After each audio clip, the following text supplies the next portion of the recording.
प्रदेश की जेलों से आज 136 कैदियों को रिहा किया गया। ये वो कैदी थे जो मामूली अर्थदंड जमा ना कर पाने की वजह से सजा काट रहे थे। हमारे साथ में इस समय कारागार मंत्री धर्मवीर प्रजापति जी हैं, उनसे बात करेंगे।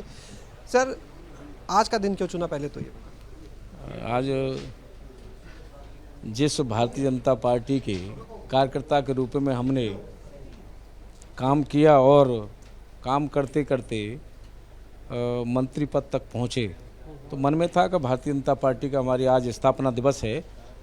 आज इसी स्थापना दिवस पे कुछ एक परमार्थ का काम हो जाए, तो इसी भावना के साथ ये तैयारी की और मात्र 2 दिन में और ये व्यवस्था हमने करी और 2 दिन में ही एक आत्मसंतुष्टि है कि 136 लोग जो केवल छोटे छोटे से पैसे के अभाव में जेल में अपनी सज़ा काट रहे थे, वो आज मुक्त होकर के स्वतंत्र जीवन अपने परिवार के साथ जिएंगे। सर, क्या आगे भी इस तरह के कैदियों को रिहा करने की कोई योजना विभाग की? हाँ, दया याचिका वाले भी हैं और जिनकी उम्र हो रही है वो ऐसे लोग भी हैं, जो 14 साल से ऊपर की सज़ा काट चुके हैं, ऐसे लोग भी हैं। हम लोग उस पर भी काम कर रहे हैं। माननीय मुख्यमंत्री जी और माननीय राज्यपाल जी की जब संस्तुति हो जाएगी तो उन लोगों को भी छोड़ा जाएगा। ऐसे हमारे लगभग 650 से 670 करीब ऐसे कैदी हैं।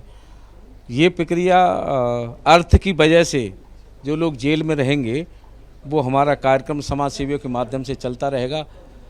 कोई भी उत्तर प्रदेश में अब कोई भी कैदी अर्थ के अभाव में, जमा न कर पाने के अभाव में जेल में नहीं रहेगा, ऐसा मेरा संकल्प है।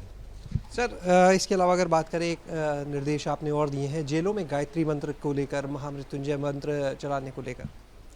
इसके पीछे मेरा एक रहस्य है कि जहाँ भी कथा भागवत होती हैं और हम लोग बहुत से लोग सनातन धर्म के मानने वाले हैं, पूरे भारतवर्ष के लोग तीर्थों में जाते हैं, इसलिए जाते हैं कि वहाँ का वातावरण में और पहुँचने के बाद, तीर्थों में जाने के बाद, या जहाँ मंत्रों का उच्चारण होता है, जहाँ संत महात्मा अपने जप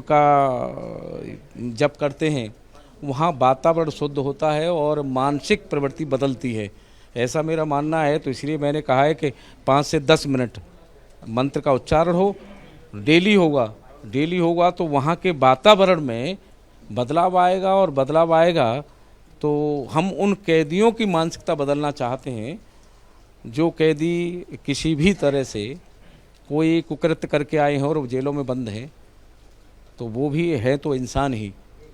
हमारी सहानुभूति उनके साथ है कि वो उनकी मानसिक मानवदशा बदले और बदलने के बाद में वो भी आगे अपने परिवार के साथ जीवन जिए।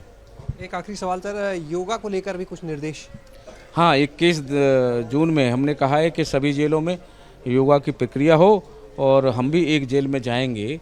वैसे हमारे जेल के जो अधीक्षक हैं, सब ने कहा था कि हम योगा कराते हैं, लेकिन मैंने कहा विशेष दिवस पे जब पूरा देश योगा करेगा तो उस समय जेलों में भी योगा हो। और मैं स्वयं जाकर के एक जेल में जाऊंगा और हम जेलों का दौरा करेंगे।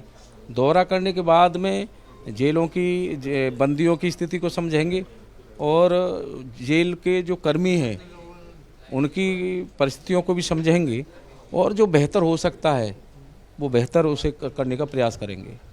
ये थे हमारे साथ में कारागार मंत्री धर्मवीर प्रजापति जी। साफ तौर पर इशारा है कि कहीं ना कहीं कैदी सज़ा तो भुगत रहे हैं, लेकिन ज़रूरत है उनकी मानसिकता को बदलने की, एक पॉजिटिव माहौल देने की, जिससे वो आपराधिक जो प्रवृत्ति के लोग हैं उनकी मानसिकता बदले, वो अपनी राह को बदलें। और इसी के लिए अब कारागार विभाग कह सकते हैं एक पूरी प्लानिंग के साथ आगे काम करना शुरू कर चुका है। कैमरा सहयोगी वीरेंद्र के साथ शैलेश अरोरा, एबीपी गंगा, लखनऊ।